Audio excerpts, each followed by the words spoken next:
Okay, it's about 4:17, 4:18, and I just woke up to, I don't know what. My ears just started ringing, and I have this weird pressuring sensation, especially in my right ear. It feels a little, I don't know how to explain it, but heavy or pressurized in this room. Like, my ears feel like they're about to pop. And I just noticed on the front door of this hotel room that I just saw his shadow zip from the left side of the door to the opposite end of the room.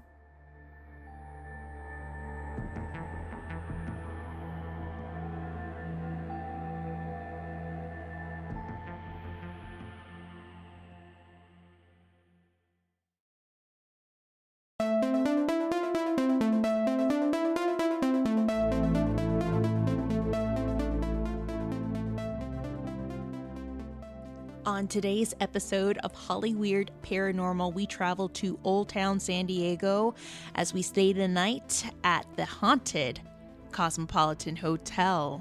Let's go hang out with Zachariah the Witch and Witches Brew LA as we participate in their interactive haunt experience and performance of Ghosts of the Past, which just so happened to be set at the Cosmopolitan Hotel. Let's sit down with Bryce as we learn a little bit about the history of the hotel, and let's hear the ghost stories from Zachariah the Witch. Join me as I investigate and brave the night in one of the most haunted rooms of the hotel, Room 11, also known as the Isadora Suite. Is it true that the ghost of Isadora Bandini, the daughter of the first owner of the property, makes her presence known in the room? And by the sound of the intro, I think she may have made communication. Who knows? You gotta tune in to find out. Join me as we interview the actors of Ghosts of the Past and listen to their personal experiences of what they've gone through at the hotel, along with the ghost stories of Old Town San Diego. You definitely don't want to miss out on the spooks and the spirits. Let's see what the Ghosts of the Past have in store for us. So pack an overnight bag and your K2 as we head to Old Town San Diego to hang out with our friends Zachariah the Witch and Witches Brew LA as we hang with Ghosts of the Past. Wish I could feel what I can't see. Float like a butterfly, scream like a banshee. Something's hiding in the pantry, but I can't find it, so would you please enchant me? Give me a potion for my devotion to the emotion. I've yet to surrender to tales of forever, but never say never, my dear. Hey guys, it's Tammie here. And real quickly, I just wanted to share some exciting news with you all. We have partnered up with an amazing company called Jupiter. Jupiter is a company based out of the US, and they produce some amazing organic CBD drops. If you're one of the 90% of us who feel stressed, it's time to try Jupiter. Their USDA organic CBD drops help you feel relaxed and happy without any high. So it's time to invest in yourself. Now, what we found very unique and found comforting about Jupiter is that the products are made in the USA. They're carefully crafted from single origin family farms. They're sustainable, triple lab tested, and their hemp extract is made with only flowers, the most valuable part of the plant. They're also certified organic, meaning they're 100% USDA certified, all natural, vegan, and non-GMO. Another great detail about Jupiter CBD drops is that they offer 3 types of strengths. You can opt for the low, the medium, or the strong, which is 450 milligram to 1350 milligram. I'm currently on the medium, which is 900, and I absolutely love it. It has definitely helped me out with my depression. It's helped me create a better sleep cycle, and it's definitely offered me a ton of clarity. Now, it's guaranteed stress relief. It offers a fresh mint flavor, and there's a 30-day risk-free trial and free shipping and free returns. If you are not up for the product, if it doesn't work out for you, it's absolutely okay. To learn more about Jupiter, head on over to getjupiter.com. That's getjupiter.com. Use the code TAM, T-A-M, to save 20% off your first order. Feel calm, focused, and happy. It's time to let go of your stress with Jupiter Organic CBD drops. Now, on with the show.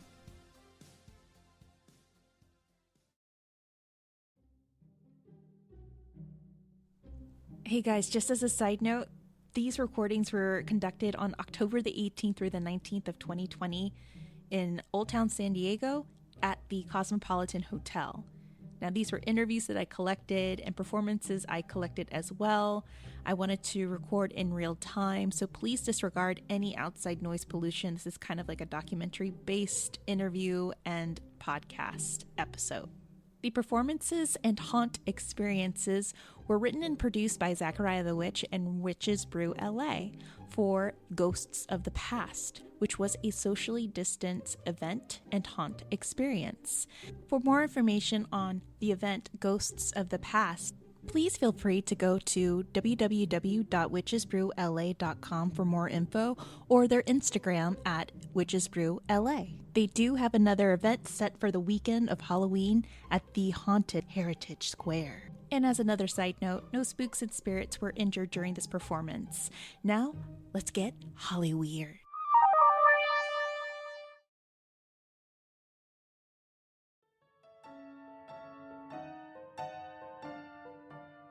Between 1827 and 1829, a cattle rancher by the name of Don Juan Bandini had a U-shaped home built off one corner of the old plaza of Old Town San Diego.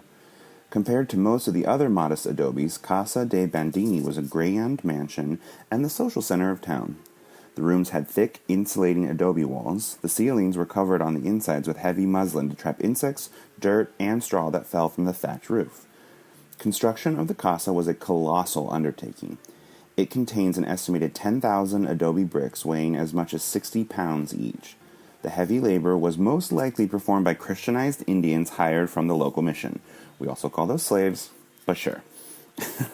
Bandini was known for his elegant dress and gracious demeanor. He was said to be a charming public speaker, fluent writer, fair musician, and fine horseman. However, Juan Bandini and his home are most fondly remembered for hosting grand, week-long fandangos or dance parties. I can't even last like a 4-hour-long fandango, so good for them. A full week is chaos. But after the United States wrested control of California from Mexico in the 1840s, many Californians struggled to adapt to the rapid and dramatic shift from a Mexican cattle ranching economy to an American merchant-based economy, and Juan Bandini was no exception. Throughout the 1850s, his wealth and health faded. In 1859, he sold his beloved home in an effort to pay off debts and died just months thereafter.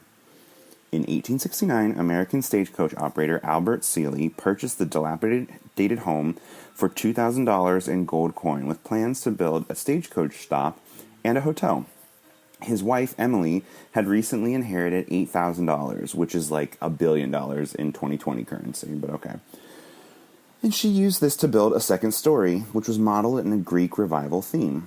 The second story was well constructed, but not actually attached to the lower adobe level. It just rested on top of the adobe walls, which in a earthquake-ridden area, I can't imagine what could possibly go wrong with that idea. The Seeleys also enlarged the downstairs parlor in order to serve meals and to provide a gathering place for guests. The building featured a saloon, sitting room, billiards room, and a barbershop and post office. The Cosmopolitan Hotel's main attraction was its balcony that wrapped around the second story, a grandstand from which guests enjoyed watching a variety of amusements on the plaza, such as 4th of July celebrations, mule team races, circuses, and even bullfights and bear fights. By the early 1870s, Albert and Emily's social standing rose, and the building once again became the social center of town.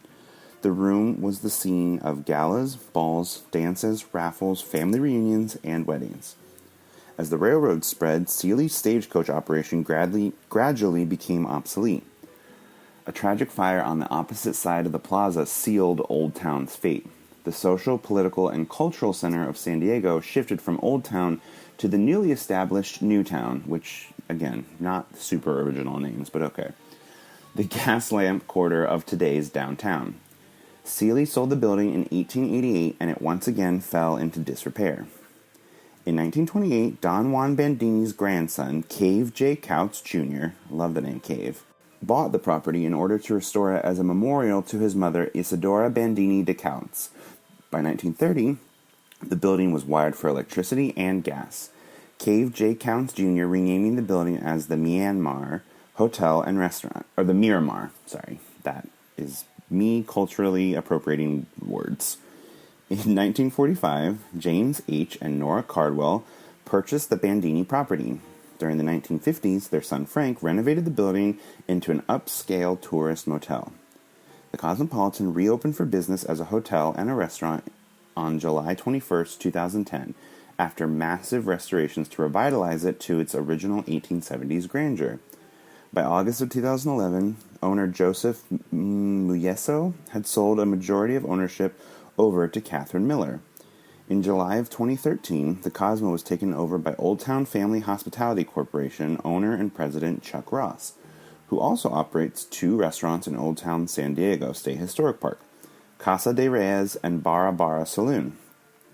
Since the opening, there have been many guests and staff of the hotel who have claimed that the Cosmopolitan is haunted. I mean, how could it not be at this point? The Cosmopolitan Hotel is reportedly haunted with multiple friendly spirits in its guest rooms, including a cat who roams, Isadora Bandini's ghost, the daughter of the original proprietor, in room 11, and the spirit of a lady in red in rooms 4 and 5, just to name a few. There is also the story of guests seeing and even being visited by a ghost cat in their suites. Don Juan Bandini is a ghost who is known to touch the ladies, so that seems totally appropriate in today's society. I'm sure that's fine.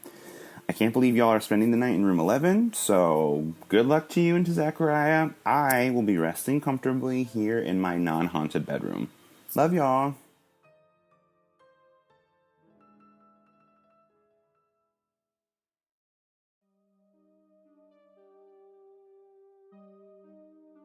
Hey, all you Hollyweirdos.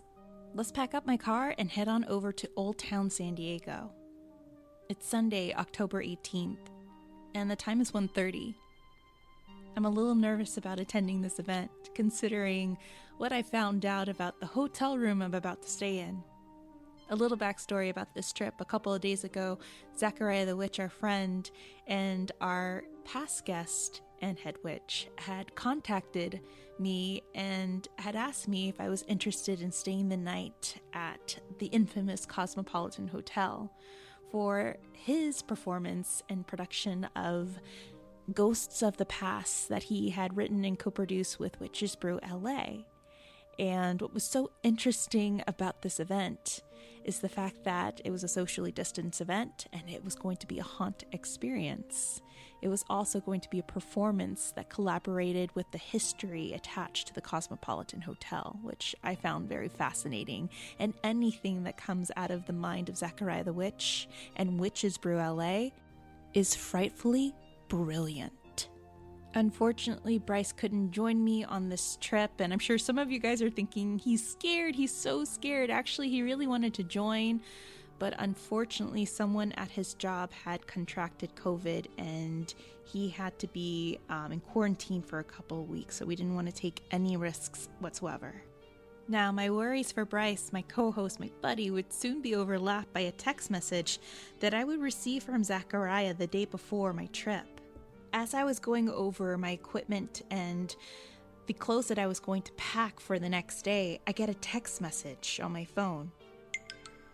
I open my phone, and then I notice a bit of a long text message from Zachariah the Witch. True story, we're here setting up and just heard from the manager that a couple checked into the hotel from Arizona. Last night they checked out spontaneously and very quickly in the middle of the night because a woman was whispering in Spanish while they tried to sleep. So they got the F out of there. It was the Isadora suite. Where you're staying. You're welcome. Laughing emoji, candle emoji, bride emoji. Great. I thought to myself, well, gotta pack a lot of salt, and good thing I know Spanish. It turned out that the couple had originally reserved the room from Friday till Sunday morning, and they barely survived Saturday morning. Something or someone was in the room with them, and it scared them out of the room, out of room 11.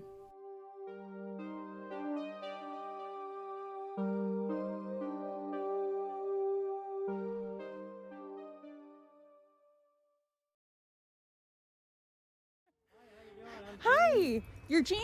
D-E-E. Dean, okay. Yes. Nice to meet you, Dean. My pleasure. And so, The time is 3:45 p.m. I made it in great time, all the way over here from LA to San Diego. No traffic. Made it to the Cosmopolitan Hotel and met with the manager, Dean, who I'm speaking to right now as he's checking me in. We're coordinating parking.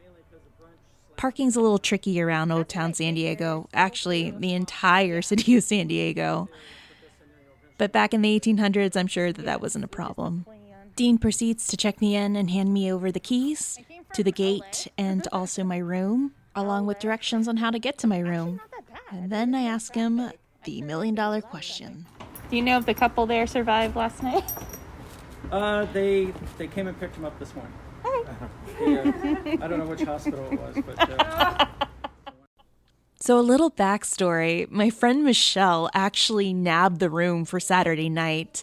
She reserved it for her and her girlfriend to participate in Ghosts of the Past and do a ghost tour and stay in the haunted hotel.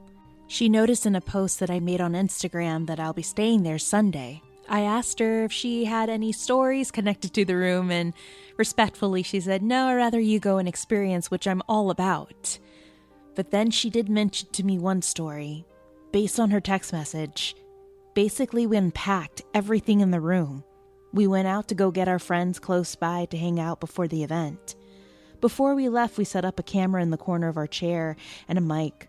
Originally, I was going to leave the chair in the corner by the door, but we moved to the opposite wall. When we came back to check on things, we couldn't open the door.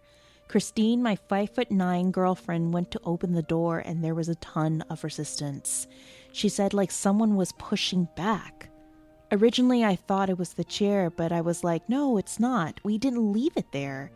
She said someone pushed back hard. She pushed me to show how hard, and it moved me from my place. I panicked, and she finally got in. There was no one behind the door. We tried again and again. No resistance. I've gone in and out since with no issues.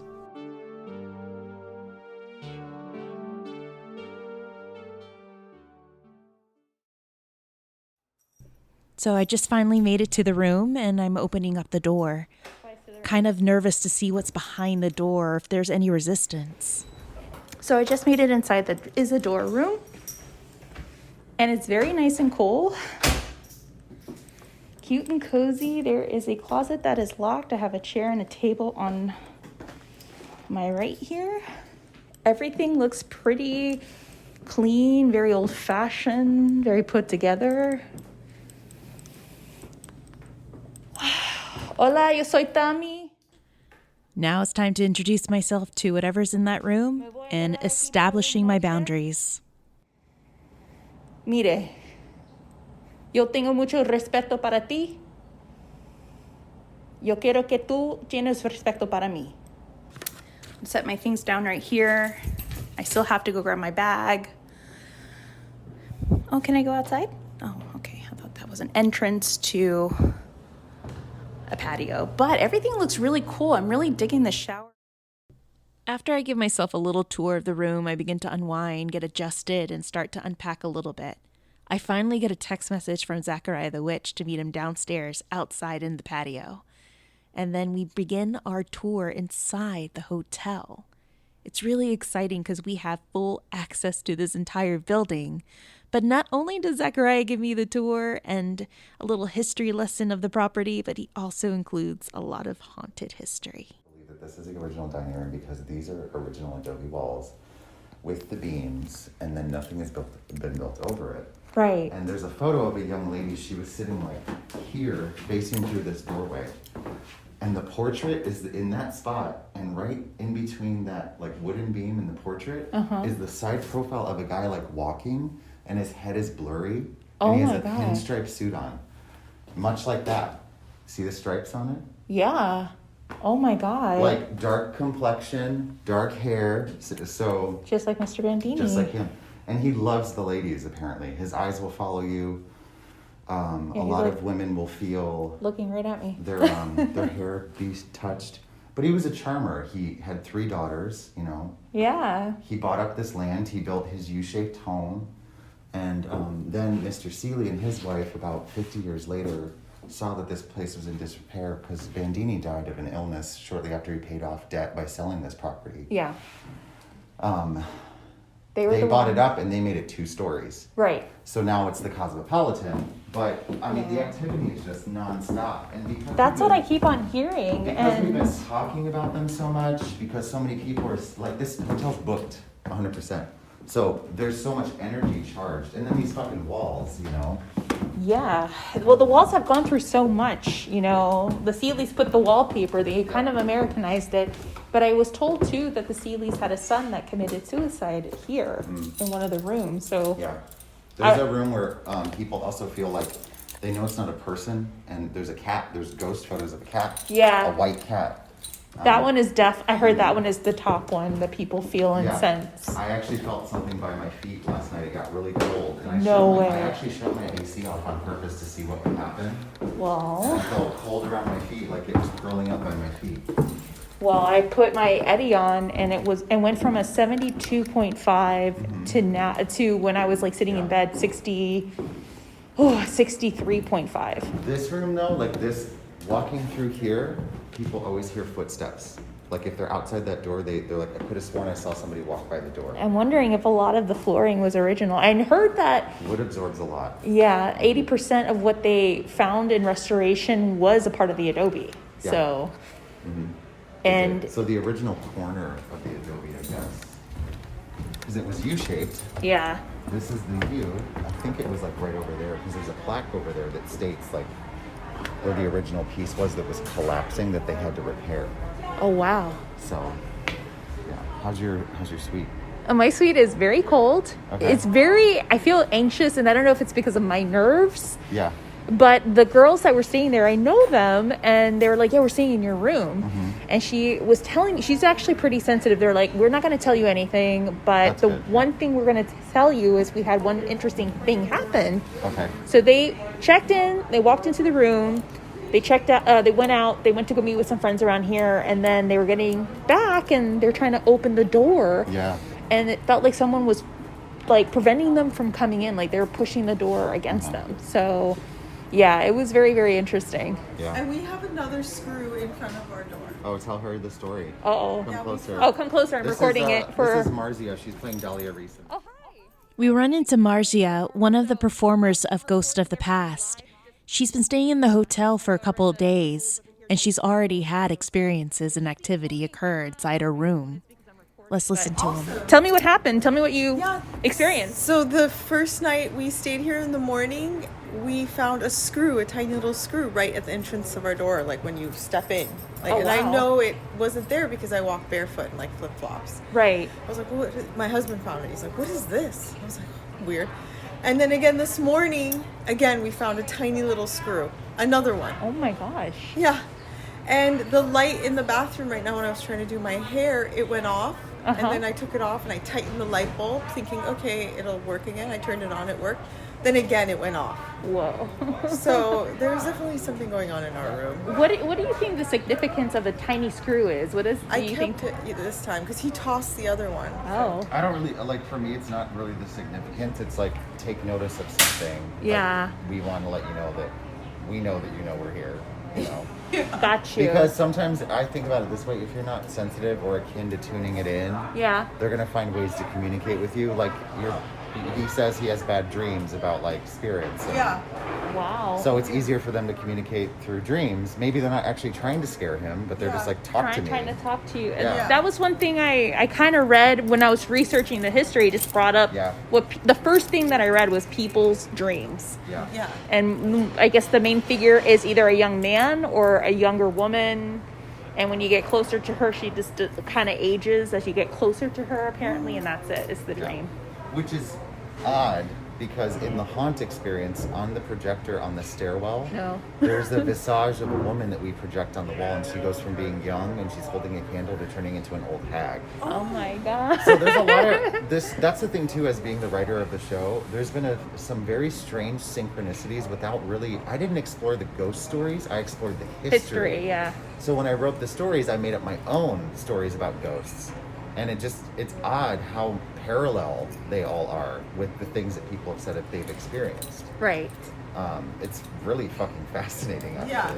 Yeah. There's a part in the script where the psychic medium says, "Don't you want to talk to your dead Nana?" And one of the actors said, "Well, I don't know if you know this, but my Nana actually my grandmother passed away, and I didn't really tell anybody." And so when I read that in the script and then we rehearsed it, it hit me finally when she said those words. I was like, that's creepy. Oh wow. You know? So it's synchronicities like that. But I want to see your room.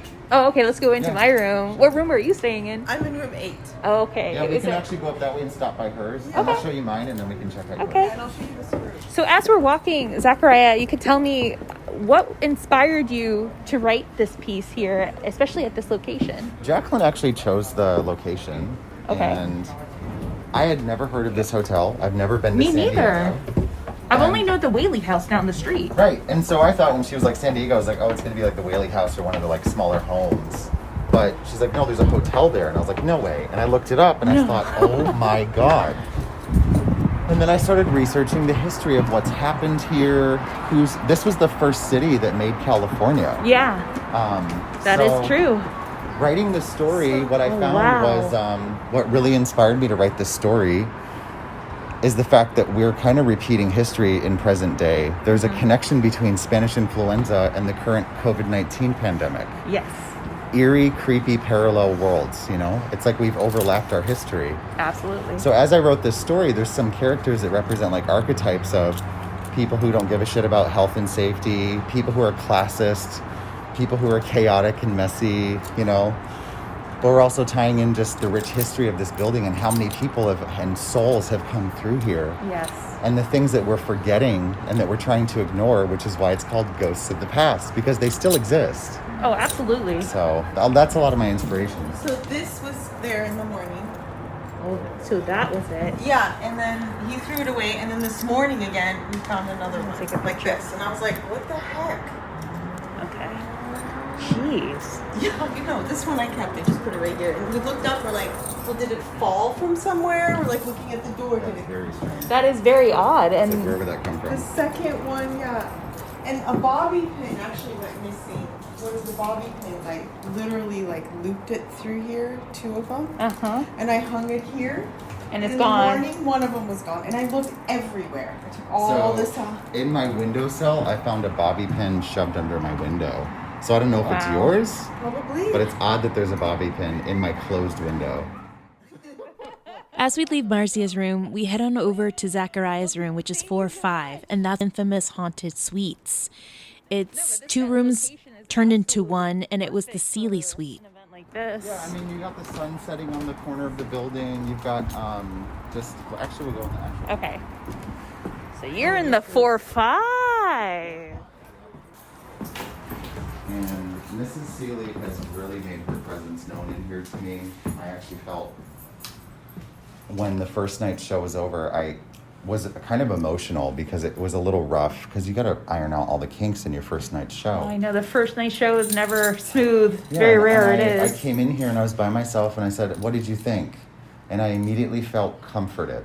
Aww. Like I got the stamp of approval. And then last night, I felt like it was a party in here. The air was so electric and so charged, and it was like I constantly had goosebumps. Man, I don't know what it is. That every time I enter a room, like I feel it right here in my chest. Yeah.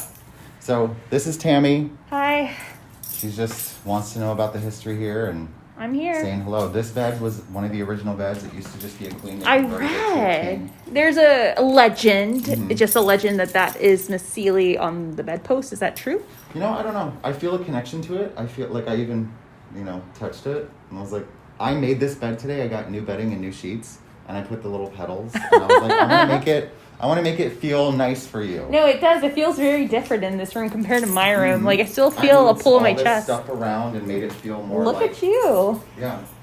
Well, yeah, how many days were you staying here? 3? This is my last night here, so I've been here 3 days. Yeah. And I'm just...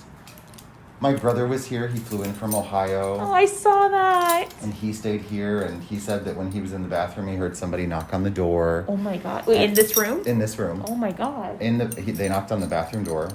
And we had the same experience, actually. It was like when I first got here and I was getting familiarized with whatever the presence is here, I was in the bathroom and I felt it. I don't know how to explain it. It's like I felt that someone was about to touch the door handle. It's like, someone's about to come up and be like, are you in there? Yeah. And that's exactly, it's made that sound.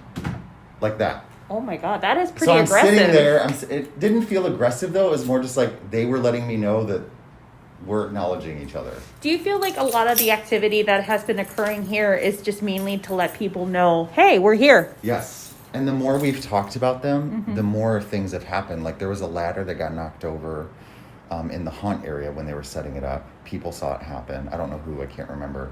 What's some other stuff? We've had weird electronic malfunctions. My phone completely drained of its battery within 5 minutes yesterday.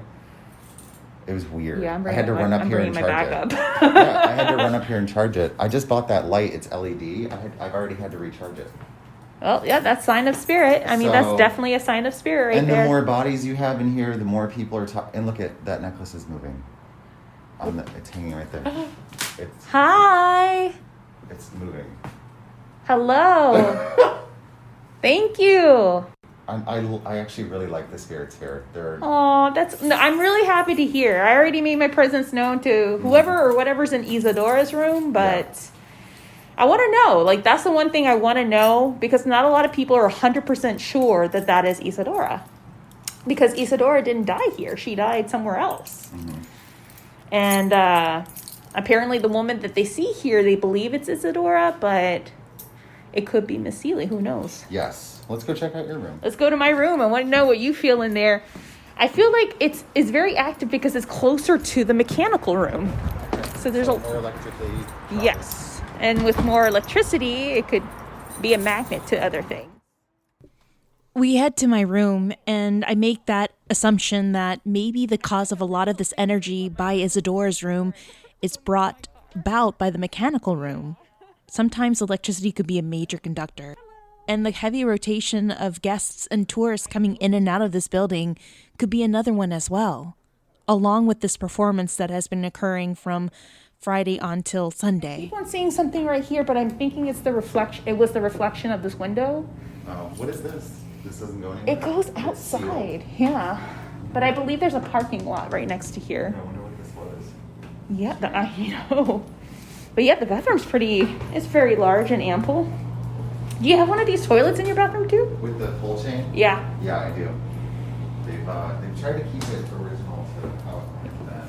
Another thing too that I'm wondering if a lot of this furniture has some energy to it as well. Absolutely. Yeah. The thing that I've heard about this room is whatever side of the bed you're on, it's like you're always going to feel like somebody next to you. Okay. I mean, I kind of feel like nobody's in here right now. It's like, hi. We're chilling. Yeah, totally. So I'm curious to see what you find. But even during the show, when you're in the courtyard, you might feel like... Oh, I'm open to it. People have said, like, I thought somebody was right behind me, but there's nobody there. Really? Yeah. Several times. So it's been happening quite often. Wow. Yeah. Well, I am excited. I'm so glad that you're here. This is exciting. Thank you for having me. I'm really excited to be here. What I want to recommend is, you watch your show, do the walkthrough experience, which is at the exit, and then you'll go on a ghost tour with Michael. He does a walking ghost tour, and then he comes back to the hotel and walks through the area I just showed you that's in the hotel. Nice. But he gives a lot of facts, and some of the photos that he has are terrifying. No way. Yeah. One is of the cat. One is of the one I told you, the apparition. Then there's one that people think is a headless apparition, but it's actually just a black mass. Wow. It's very strange. Oh, I can't wait. And they're all connected to the town, or do you think to just this? They're all in this hotel. Just in this hotel. He literally said last night on the tour, he said, out of everywhere I've ever hunted or done research for in the paranormal community or field, this is the most active place I've ever been. Wow. And I really I have a thing about anything that's made out of stone or wood. Yeah. And it's surrounded by water, or it's near water, is going to have, it's electrically charged. It's just... That's true. That's what I was thinking too when I was driving here. I saw the coast on my right. You'll also get some creepy footage or video if you want. At night, every night, fog rolls in. Wow. And it's creepy. Oh, I can't It's like wait. you sit on the deck and you're just like, okay. You're expecting to see shadows walk through or something. Well, it's a good thing that Zachariah didn't feel anything or anyone in that room at the time. However, I will definitely get a visitation by someone or something around 4 a.m. We head down the hallway around the balcony as we approach Beth, who's sitting outside of her room. Beth and her husband are the duo behind Scare Ventures. They put the screams in the scare and are pretty much responsible for the interactive haunted experience or the haunted house experience. They're the ones that are coordinating the haunted walkthrough on the first floor. Beth will explain to us soon that even though she spent 15 hours decorating the haunt experience in the bottom level of the house, she does have an unusual experience while taking one of the ghost tours. So what is your participation in the show? So Chris is my fiance. Chris is from Scare Ventures. Oh, cool. And so we put together the haunt downstairs. Oh, that's so neat. The little haunted experience. Yeah. Now, while putting together the haunted experience, did you guys experience any hauntings? No. Nothing. Oh, interesting. No. We came and did the ghost tour. You know how the VIPs are doing the ghost tour? Yeah. We did that on Monday night, last Monday. Okay. And after it was done, I didn't have any experiences in there, but I feel like it was because there was a lot of people with us. There was probably like 20, 30 of us. Yeah. And then after we were done, we were talking to another couple who were staying here. And they were hanging out on the stairs over here, about to go up. And we were at the bottom of the stairs, and I was looking up at the guy. And I saw something kind of go up the stairs behind him, like a black shadow. Oh, my God. That's the only thing I've seen so far. And I was here for 15 hours on Friday decorating the rooms. She was at the beach for 15 hours. No, I was here for 15 hours. And, but I kept thinking, like waiting for something to happen. Because I was like in the rooms by myself, the Bandini room, like cobwebbing the table and setting up all the stuff. All the spooks, yeah. But no, I mean, you just kind of get an eerie feeling, but nothing really happened. I was kind of waiting for it and hoping, and you're like, it didn't happen. Yeah. Maybe it will. Maybe it will. Who knows? I'm a little nervous about staying here tonight because although I'm like totally into all the spooky stuff, I have to work tomorrow. So staying here, I'm worried that I'm not going to be able to get up I'm going to be tired because I'm not going to get any sleep. After my meeting with Zachariah and Beth, I went back to my room just to see if anything had shifted or something was out of place, but nothing. The room felt very calm, very welcoming, very comfortable. I set up more equipment around the room, my K2s, my Eddie, nothing. I sat there for 30 more minutes, laid in bed, looked over my phone, and put my shoes back on. I wanted to walk around Old Town San Diego and see the sights with whatever daylight we had left. I make my way around a corner and walk into the Whaley house. I had so many awesome but unusual experiences at that house a few years ago when I traveled there with my husband. Captured some interesting anomalies on my phone. Unfortunately, the Whaley house is closed due to COVID. But you still have access to the grounds. I make my way back to the hotel where I run into Jacqueline, who's one of the heads of Witches Brew LA. She informs me that my dinner's not at 9, which gives me more time to relax, take a shower, and figure out what to wear for that night. I actually wanted to go ahead and read more about the stories in relation to the hotel along with Room 11. And then I make an interesting find. We go back to legend. Actually, we need to debunk a little bit of what was presumed as to why Isadora haunts Room 11. According to legend, Isadora had fallen to her death from the second-story balcony, which is completely inaccurate considering that Bandini sold the house and the Seeleys purchased it when it was still a one-story adobe. Isadora wasn't living there when they had the second-story balcony. That was actually added by Mrs. Seeley. Isadora actually grew up to be the tender age of 63 years old, and she passed away from the Casa de Bandini, away from the Cosmopolitan Hotel. So now the biggest mystery is who or what is making their presence known in this room. Is it possible that Isadora or one of the daughters is seen in this room? Or could it be other apparitions that were associated to other businesses that were on the property? Another thing that I found out about the Cosmopolitan Hotel is that while it was vacant, throughout the 30s and 40s, it was used as a school and a jarring factory, and other businesses were in and out. So there was this constant flow of people that were always in and out of this building. And now, aside from the couple that had that very unusual experience to the point where it caused them to leave in the middle of the night on Saturday at 3 a.m. due to a woman whispering to them in Spanish, I tried to look for more stories in relation to Room 11. I looked through the guest book and didn't find that much.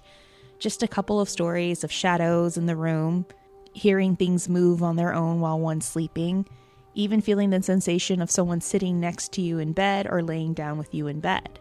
However, there were many stories of people seeing shadows in the room, and that was something that I remember Zachariah mentioning, of what people would see throughout the entire location. And it would be something that I would most likely experience within the hours to come. I ended up getting ready. I grabbed my equipment, my mic, and my mask as I headed downstairs to the courtyard. It was perfectly lit up and decorated, ready for the 9 o'clock group. I could already tell that it's going to be a very interesting night since I could hear the haunt experience from my room with the first group that went throughout the entire first level at 6 o'clock. I managed to sneak into the first floor to see the decor and to also do a little EVP session. I did an EVP session in the room where Bandini's painting was located, and I got nothing. I walked around the saloon and got this eerie feeling as if I was being watched by someone or something. Then I ran into some of the actors who were part of the haunt experience and Ghosts of the Past performance. I got to sit down with them as they shared their experiences scaring people, along with being scared by something they couldn't explain while being a part of the haunt experience. Let's sit down with the first one. I'm Peter Vasquez. I'm one of the scare actors that's inside the haunt here.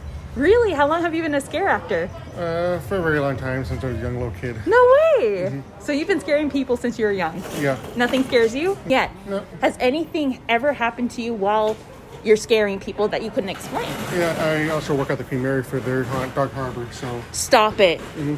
Oh my God, please give us a story because we have fans that love to hear stories about the Queen Mary. Okay, first year I started there, 2011, I think I was a backup.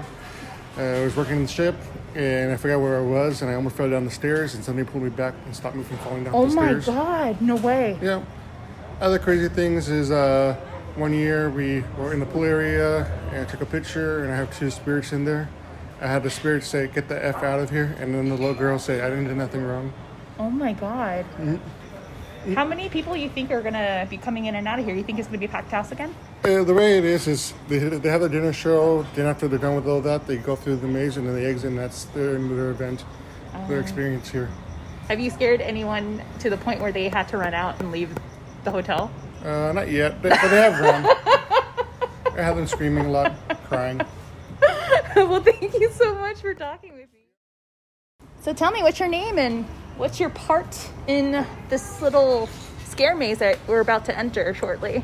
My name is Jonathan Flood. I'm a Los Bandidos, and I made sure all the people come in don't come out alive. You see, I'm working over by the funeral section, and so all the people come here to see Mr. David Copper, they get 2 bullets just like how he did. Oh my goodness. It's usually the people that don't act scared are the usually ones who scared the most. I got a couple of boys talking mad smack about us, saying we ain't real.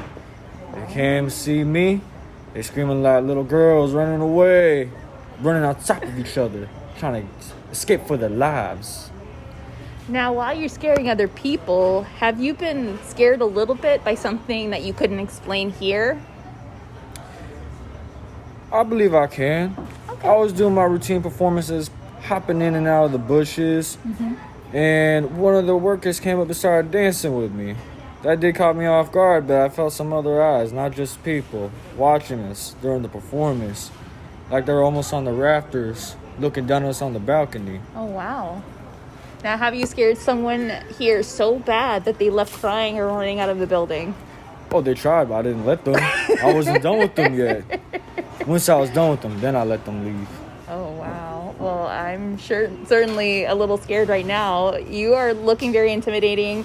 You definitely are dressed up as Western, and you are very made up. What do you have here on your waist? Is your pistol right here? Sí, señora.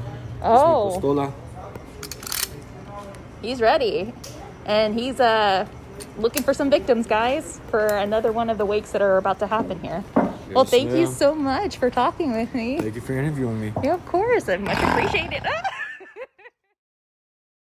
My name's Jacob Lewis. I'm one of the scare actors here, and my part here is the Undertaker, which I'm in charge of the mortuary, overseeing the dead body, and I'm also a cannibal who also eats the dead. I mean, that's great to put on your resume and stuff. Yeah, because screw being a union construction worker, yeah, just do that. Now, have you had anything unusual happen to you here, like before or after or during your scare? So far here, nothing until like a little bit last night, like when I was in my position, like getting ready. I felt like something like a breeze go right past me because I felt my duster move. Oh, wow. Even though I was standing perfectly still, I wasn't moving around or anything. And another experience, like in life in general, this happened about maybe about 13 years ago when my grandmother passed away.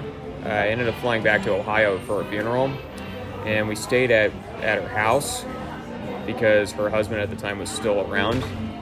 So I was sleeping in there, and her dog was in there, and I felt it was like fall, but it was a heated house, but I felt like a cold drip inside that room, even though the windows were all shut. So that was like the one that you remember that never left your mind, that you can always go back to when you think of something otherworldly. Wow. Do you believe in an afterlife, or do you believe in ghosts? I mean, I believe in both. I believe in both. That's great. That's good. Well, thank you so much for sitting down and talking with me, or standing up and talking with me. So. No problem. Thank you. No problem. Thank you for the stories. I miss being an actor. I miss theater. I remember one of the main roles is never lose character when you're on stage. And for some of these individuals that I interviewed, they certainly didn't lose character at all. I'm later led to my table, and as I'm sitting down, I'm introduced to one of the actors who portrays the character Donald Copper. Now, he is in full character, and just as a little background, the performance of Ghosts of the Past that was written by Zachariah is to tell the stories of those who are no longer here to tell them. You see, the entire theme of Ghosts of the Past is to learn from the actions of those before, to learn from history, and to also learn from the mistakes that others have made in the past. In this performance, the lead character, Donald Copper, is a businessman, a business tycoon from Chicago, who moves to California and purchases the Cosmopolitan Hotel in hopes to make a big profit out of it, except that he opens it during the Spanish influenza pandemic. Now, in some of the clips you're about to listen to in regards to the performance, Donald Copper is warned not only by the historian, who is played by Zachariah the Witch, but also his assistant and a medium, until he learns the hard way from the ghosts. And in this performance, we learn that he buys more than just the hotel. He gets everything included, especially the haunts. So who am I sitting next to? I'm Donald Copper. I am the owner and proprietor of the Cosmopolitan, the new and improved Cosmopolitan, and there are no ghosts here. There's no ghosts. Oh, there's none, really? Oh, it's all rumors. I've been here, I've slept here. There's no ghosts. By the way, we have a mentalist, a spiritualist coming here. She might be able to tell you a thing or two about ghosts. I don't believe in ghosts, sweetheart. Oh. Well, a lot of people here want to see some ghosts, for sure. Well, you might see them. I I hope it's for Halloween. You know, it's a very special treat tonight. Trick or treat. Exactly. So we might see some visitors here. Maybe we have a lot of guests and a lot of special surprises. So some spirits might appear. I hope it's lady spirits. Now, have you seen a couple of these lady spirits, like with your time living here in this home or your hotel?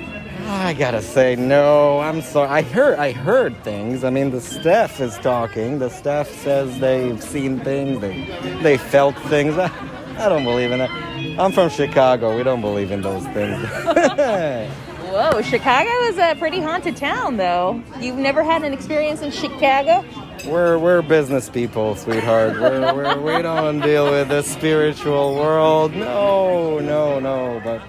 But we might see some things here. You might see some. I mean, it is historical. You know, we have a historian coming here tonight. He's gonna tell you about the spirits here. Oh, that's wonderful. Yeah. That's awesome. Uh-huh.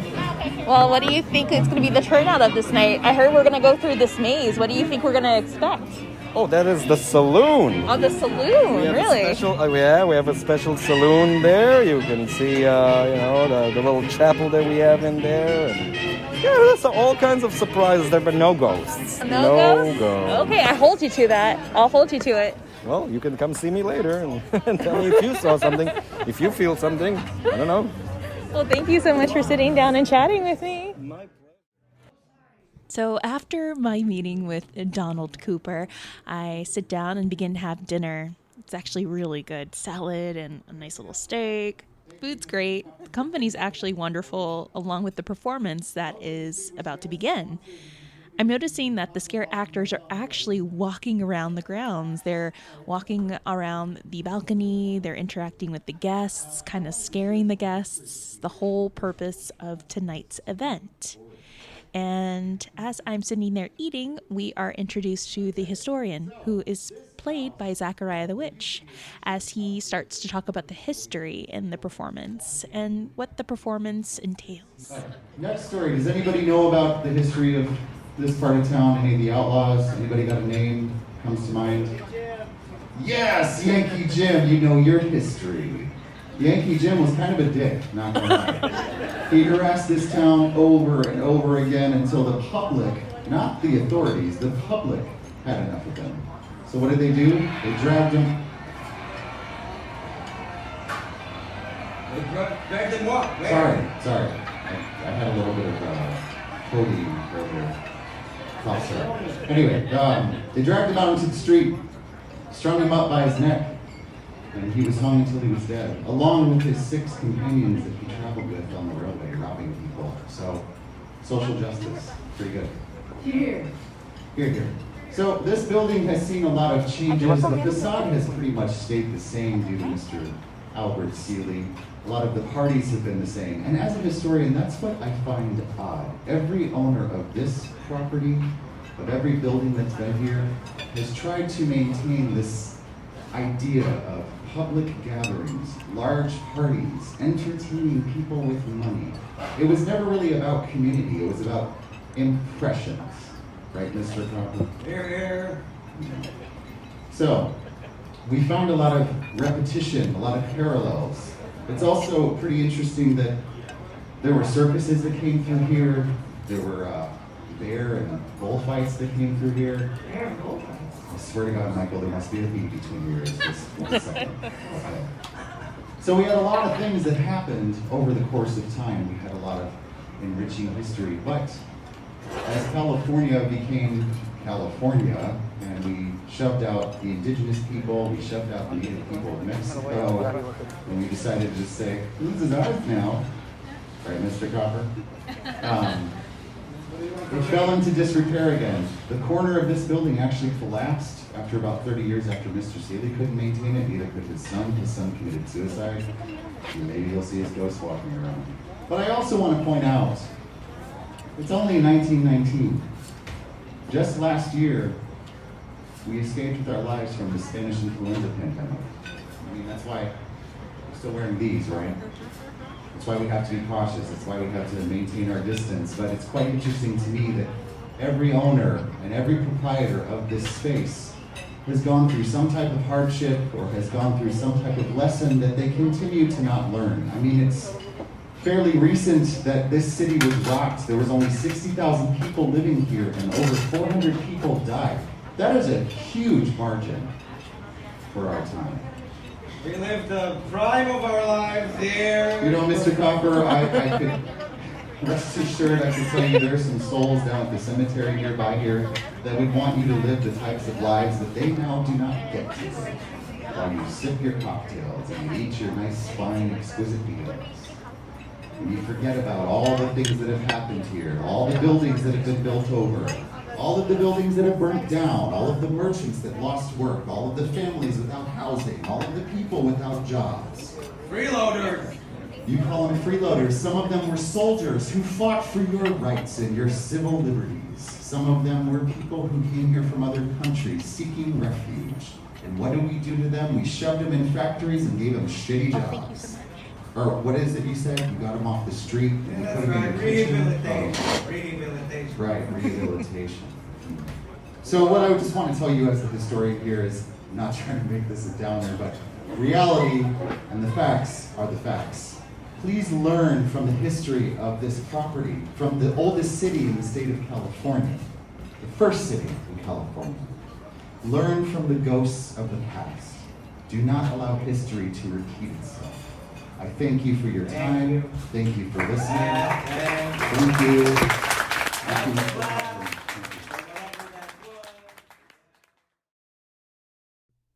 Learn from the ghosts of the past. Don't allow history to repeat itself. It's something that should always be repeated, especially in today's climate. And yet I still walk with this notion that I fear the living more than I fear the dead. The performance still continues as we have an introduction to the spiritualist that makes it on stage, which is funny because it wasn't until this point that I feel this weird sensation on the right side of my arm. I time-stamped it and recorded what I felt immediately. Here's what I reported. Is there anything else? Time-stamping, I felt a weird shift of energy or wind by my right arm. About 10:15. As I was watching the show, I felt this unusual gust of wind that rushed right past my right arm. I remember this feeling distinctly. It was the same feeling I had when I was in the Myrtles plantation. I remember standing in the middle of the parlor, and it felt really warm in the middle of that parlor. I just remember that. And all of a sudden, out of nowhere, I felt this gust of wind brush against my right arm. Not once, but twice. It felt like someone was rushing right past me. And I felt that same exact sensation as I was sitting in the courtyard eating my dinner and watching the show. I turned around thinking, oh, it's probably one of the servers. They were running all over the place. But as I looked around, I didn't see anyone around me. Only the couple sitting behind me, but they were sitting 7 feet away. It was certainly strange. I can't explain it, but I remember hearing similar stories about this happening days prior, especially to patrons who were sitting down. There were even people who said that they've had their shoulders touched, their hair brushed through, and at times it felt like someone was brushing up against them. The spiritualist Dahlia finishes her performance, and finally we're able to get up and get ready for the haunt experience. All right, so you're about to enter the haunt experience. What you are going to experience means please do not touch anything. Do not take photos or video, okay? We ask that you walk very calmly through the space. Pay your visits and pay your respects to the portrait on the left of the rope. Just walk right up to it and say hello. Ladies, you might feel your hair be touched or something on the back of your neck. That might be Mr. Bandini's spirit saying hello to you. He loved ladies. And men, you might see the spirit of Miss Isadora, the daughter of Mr. Bandini, on the stairs. I'm not sure. She might make an appearance tonight. She's been there quite frequently. Does anybody have any questions? Do you understand? I'm going to try to put you in groups of 4 to 6 at a time, so you might be walking with strangers, so that means don't take your mask off, okay? Maintain your distance. Did everybody have a good time? Wonderful. Thank you so much.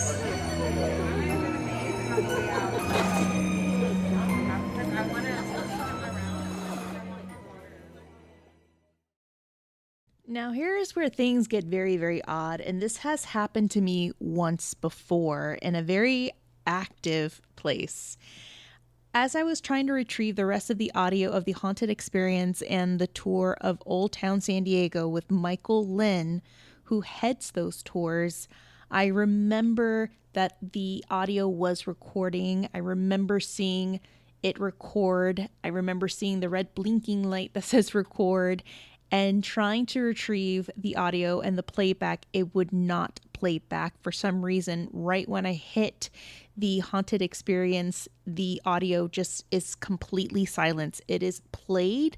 You could see the timestamp. I recorded close to almost an hour of audio of the haunted experience and the ghost tour, and nothing's coming out. And this is exactly what happened to me when I went to David Oman's house when OC Ghosts and Legends were there doing their ghost hunt and investigation with Dixie Tantardini. And I even remember her saying that whenever she does interviews or whenever interviews are conducted in a highly active place, the audio tends to mess up or not record, or you get a lot of white noise, which is pretty much what happened in my case.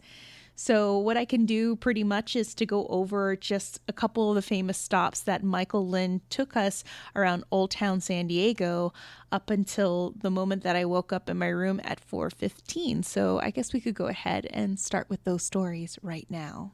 Now let's cue the creepy music. Ah, that's so much better.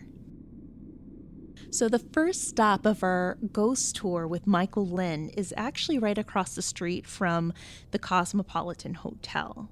And it's the Wells Fargo Museum. It's a 2-story structure that was the reconstructed Colorado house. And it's actually in the heart of Old Town San Diego State Historic Park.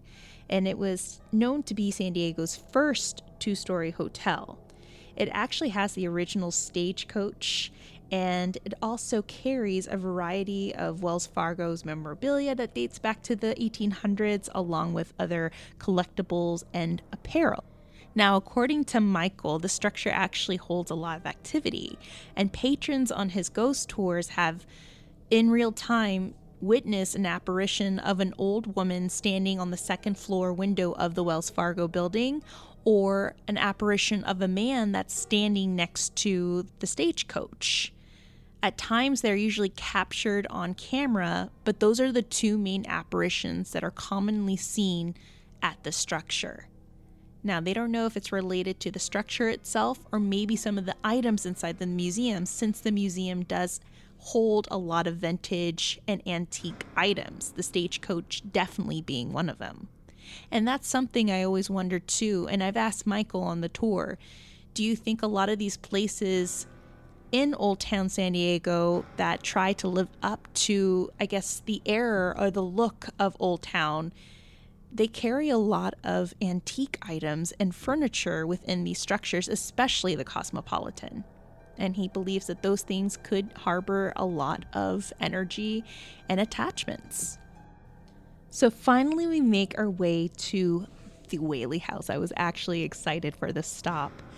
Now, this is a very unique house. It was built in 1857 by Thomas Whaley. This old house definitely has many a tale to tell. It's named the most haunted house in America by Life magazine and the Travel Channel and, of course, the Baggins. Now, it is just said that there's more than 30 spirits that roam the halls of the Old Town mansion, including the Whaleys, Thomas, Anna, their daughter Violet, along with their great-granddaughter Marion and their fox terrier Dolly Varden, along with Yankee Jim Robinson, who was hanged on the grounds in 1852. His heavy boots can be heard clomping through the house, and it's actually pretty interesting because his ghost started haunting the Whaleys since they built their home just a few years after he was hanged on the property.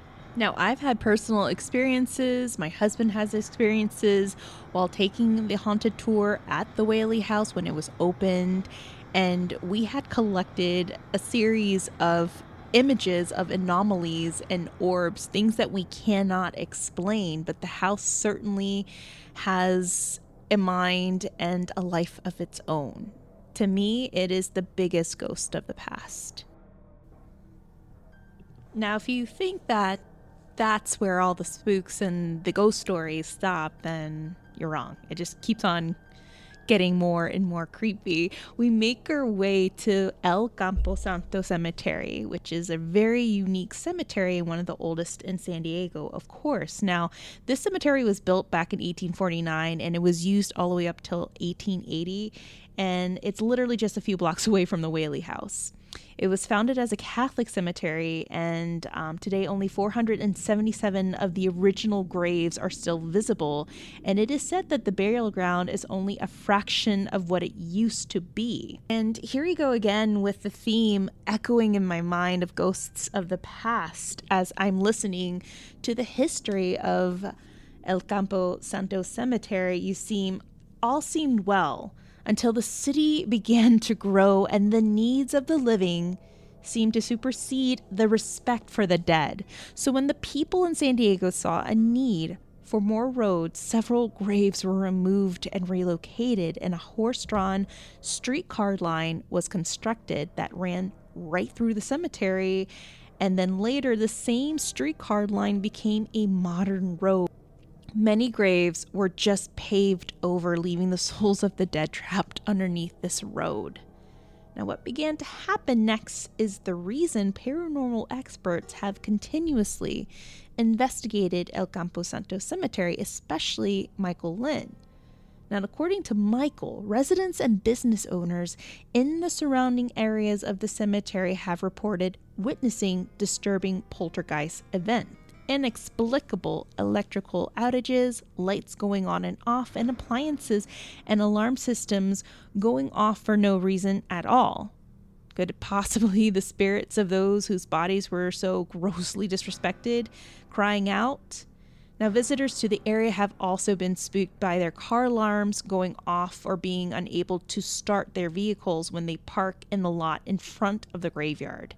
Another sign that the souls of the dead probably are still not happy that you parked your car on top of them. I'm also going to be real. If you ever park your car over my grave, expect the check engine light to be permanently on. It is also said that the spirit of Yankee Jim Robinson roams around the cemetery as well. Witnesses have recounted seeing other apparitions, some dressed in period costumes, others that seem to glide above the graves, then disappear as they are approached. Freezing cold spots and floating orbs, flashes of lights, and shadowy figures have also been reported. And Michael has even pointed out that patrons of his tours have captured orbs and shadow figures on the cemetery grounds. We finally make our way back to the Cosmopolitan Hotel, and I guess for Michael Lynn, he saves the best for last as he dives into the ghost stories of the hotel itself. He says out of all the structures and buildings that he's investigated, the Cosmopolitan Hotel ranks top on his list. Now, he goes on to share the same stories that I shared before from other patrons. And I even shared with him the story of the couple that had originally stayed in room 11 and had immediately checked out. Now, towards the end of the tour, Michael takes his group throughout the first part of the hotel, which is through the parlors and the saloon, and he allows his guests and patrons to take pictures. And he asks if anyone has captured anything, because it seems like every single group he takes through the saloon or even the parlor of the hotel always has a few patrons who have captured full body apparitions and or orb anomalies. After we do the walkthrough of the saloon and the parlor of the Cosmopolitan Hotel, he takes out his iPad and he shares these images that will forever haunt my mind and not allow me to sleep well in my room from then on out in the Cosmopolitan Hotel. The first image that he shows us is one that was captured of a young lady who was sitting in the saloon. She's looking at the camera, and behind her is a full body apparition of what they believe to either be Juan Bandini or Mr. Seeley in an 1800s suit. But you can't see his face. It's completely blurred out, and that man was standing behind the bar. And according to Michael and the people of that group, no one was standing behind the bar when that picture was taken. The second image that Michael shares with the group is that of the ghost cat. So he actually captured the image of the ghost cat sitting in the parlor, and it looks like this little silver form of a cat sitting right in the middle of the parlor, just doing its cat business. And then finally, he ends the tour showing us this creepy photograph of what looks like to be a full body apparition sitting between a couple in the parlor, and it looked as though it was an apparition of a schoolmaster. It was a woman dressed in period garb, but it was so disturbing because the face was completely and eerily blurred out with black mist. It was just so odd, the photograph. And you can clearly tell that it was a woman, and it looked like she was a teacher. Not to mention, at one point, the building, the structure, did act as a school. So by the end of the tour, we roamed around the outer part of the hotel. It turned out that one of the patrons of the group actually captured a orb-like anomaly in one of the rooms of the first floor. And as we departed, Michael wished me good luck staying in room 11.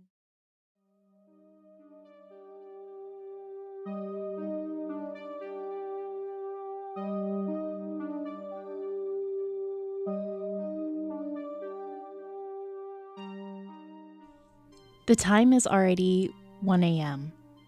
I had just did a personal walkthrough and investigation on my own in the first level of the saloon and the 2 parlors. I didn't capture anything. I didn't even get any EVPs. It was actually quite silent. I make my way back to my hotel room and notice that the guests in room 10 are still up. I've already been told by Dean that there's a couple staying in the room next door to me. I start to unwind and I take a hot shower. I get ready for bed and I lay in bed with my iPad and actually the lamp on the nightstand. I can't go to sleep without any music or something playing in the background, so I play a show on Netflix and I finally doze off around 1:30, 1:40. Now here's where things get pretty strange and unexplainable. I wake up abruptly at 4:15 in the morning. With ringing in my ears, it felt as though my ears were popping. I guess to best describe the sensation is when you're in a plane and you're about to take off and your ears feel like they're about to pop. That is exactly how my ears felt. I sat up with this need to pop them for some reason. As I sat up in bed, I noticed the atmosphere and the environment in the room was completely different as before. It felt very heavy and weighted. It felt almost pressurized. I can't explain it. I sat in bed and for some reason, my focal point goes directly to the door of my room. I instantly noticed the shadow zip from the left side of the door frame and across the room to the opposite side. I can't explain it. My head was trying to process exactly what I just saw. I was even looking around the room to see if there were any insects, and I looked directly at the lamp to see if there were any flies or moths that were flying around the light, and there's absolutely nothing. But I just, for some reason, looked across the room to see this shadow zip from that door frame to across the opposite end of that room. And that was something that I remembered Zachariah and others mentioning in their experiences staying in the hotel, is that you'll see shadows. I sat there for a couple more minutes trying to process, and I finally grabbed my phone and recorded this. Okay, it's about 4:17, 4:18, and I just woke up to, I don't know what. My ears just started ringing, and I have this weird pressuring sensation, especially in my right ear. It feels a little, I don't know how to explain it, but heavy or pressurized in this room. Like, my ears feel like they're about to pop. And I just noticed on the front door of this hotel room that I just saw his shadow zip from the left side of the door to the opposite end of the room. Okay, See, my light's on. I have my iPad on because the hotel room doesn't have a TV. I fell asleep to the light and the iPad. There's no flies, there's no insects that could cross that lamp. ¿Hay alguien aquí conmigo? Is there someone here with me? Can you tap on something or knock just to let me know that you're here?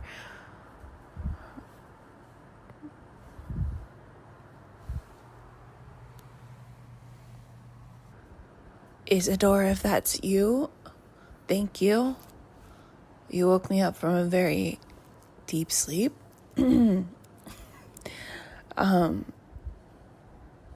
But now it's time for me to go back to bed. Sorry guys, I'm like I just woke up from a very deep sleep and I just out of nowhere, and I'm kind of ready to go back to bed now. All right, Isadora, I'm gonna go lay back down. I'm gonna keep this lamp on because that shadow kind of freaked me out. But no me toques, okay? And good night or good morning. All right, guys. I swear, it is a different feeling in this room. It is definitely different from when I went to bed at 1:30 to now when I woke up. I ended up waking up around 9:45, and the atmosphere and the air in the room was definitely different.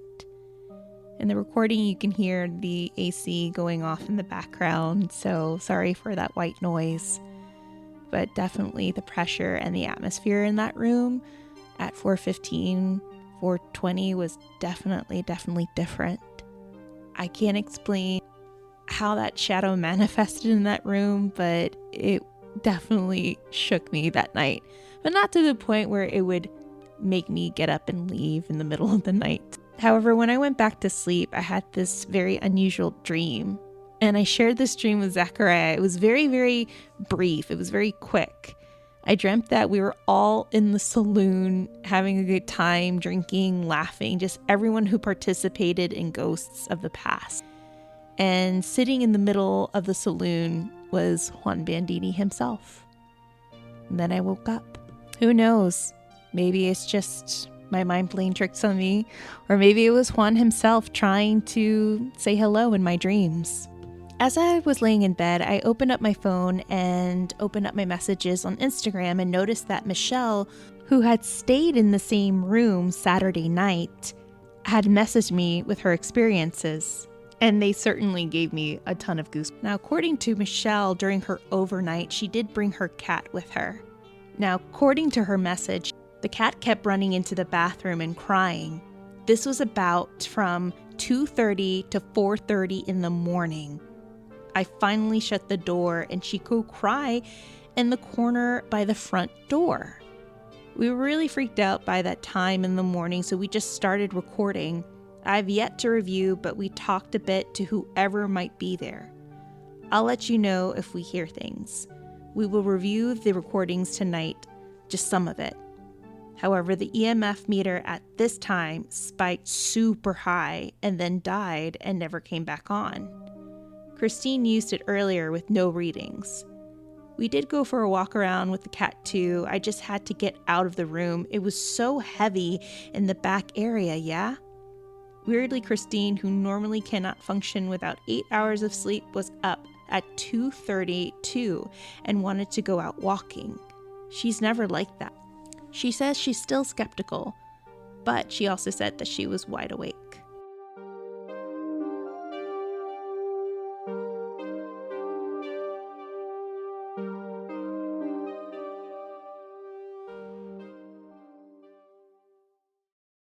Conclusion. The Cosmopolitan Hotel. Is it haunted? I believe so. With just enough time and energy and so much rotation of people coming in and out, its history, and its haunted history, it definitely has a mind of its own. The hotel itself will decide when and to whom it will speak to. But if you ask me, I think the biggest ghost of the past is the hotel itself. And if you just listen, it does have a story to tell.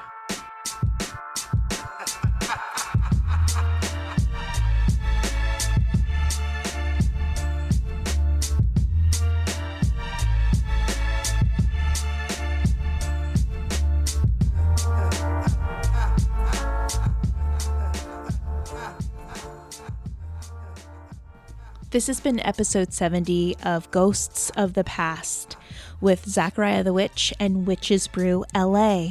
We want to say a huge thank you to everyone, the staff at the Cosmopolitan Hotel, to Zachariah the Witch, to Jacqueline of Witches Brew LA, to Witches Brew LA itself. Thank you guys so much for inviting us and having us stay the night at the Cosmopolitan Hotel. We also want to say a huge thank you to Beth and Kevin of Scare Ventures, along with the scare actors that we interviewed. And of course, Michael Lind of San Diego Ghost Tours. Thank you guys so much. You guys did an amazing job. And also the Ghosts and Spirits of the Cosmopolitan Hotel. Even though we didn't have much time to communicate, you definitely made your presence known. If you want to learn more about Ghosts of the Past, then head on over to witchesbrewla.com to find out more information. Their next performance or their interactive experience will be held at Heritage Square this coming weekend, the weekend of Halloween. I highly recommend that you guys go and participate, support Zachariah the Witch and Witches Brew LA. Speaking of Zachariah the Witch, please go and learn more about Zachariah, our friend, at zachariahthewitch.com. You can also follow him on Instagram as well as Zachariah the Witch. To learn more about the Cosmopolitan Hotel or to book a stay, then head on over to oldtowncosmopolitan.com. Now, if you like this episode and you like Hollyweird Paranormal, then please rate us and give us a review on Apple Podcasts. It would truly help us out a lot. It helps us indie podcasters become a little more visible. Now, if you want to learn a little bit about our podcasts and about myself and Bryce Mitchell-Williams, then you can head on over to hollyweirdparanormal.com. If you're interested in supporting our podcast, Hollyweird Paranormal Podcast, and you want to be a Hollyweird producer, then you can be one by becoming a Patreon member. You can head on over to patreon.com/Hollyweird Paranormal, and there you can actually learn more about our Patreon page, about how to contribute and support Hollyweird Paranormal Podcast for as little as $1 or more per month, for 1 month, 2 months, 3 months, 4 months, however many months you want to donate. A little does go a long way. You'll be able to help produce Hollyweird Paranormal. You'll be gifted with stickers, magnets, and coasters, and you'll also get a shout out on our episode. You'll automatically be inducted into our secret podcast society of Saturday Night Ghost Club, where we share true ghost stories that I collect from people off the street, from acquaintances and friends. It is definitely worth listening to, and it definitely makes you sleep with more than one nightlight on for sure. Feel free to stalk us on social media. You can find us on TikTok, Instagram, and Facebook at Hollyweird Paranormal, on Twitter at HWP Podcast as well. And if you want to share a ghost story of your own and have it read on one of our Listener's Tales episode, then you can send it over our way to hollyweirdparanormal@gmail.com. Okay, we have a couple of shout outs that we definitely want to make right now. We have a few that we want to make for our new Patreon members, our new Hollyweird producers, Lori Billing, Jeanette Frazier, and Mary McChesney. Thank you guys so much for signing on to our Patreon. Please let us know if you haven't received your goodie bag. And a huge shout out to Aria Costa of Mercado Poco a Poco for mentioning Hollyweird Paranormal on her Instagram and website. I was just interviewed by RA recently for Mercado Poco a Poco. You can find them at www.mercadopocoapoco.com. And I believe the blog is under Latinx AF. And it was such an honor and pleasure to be interviewed and to be a part of that blog. Thank you so much, Aria Costa. You're definitely our paranormal sister from another Mista. We also want to give a big shout out to Nathan Murphy. He's going to get married soon. We hope that him and his partner have a wonderful matrimony, and we just want to say congratulations, Nathan, and we adore you. Okay, friends, till next time, always remember to take care of yourselves, check in with one another, and to always stay Hollyweird. We'll leave you with the rest of Mi Pueblo.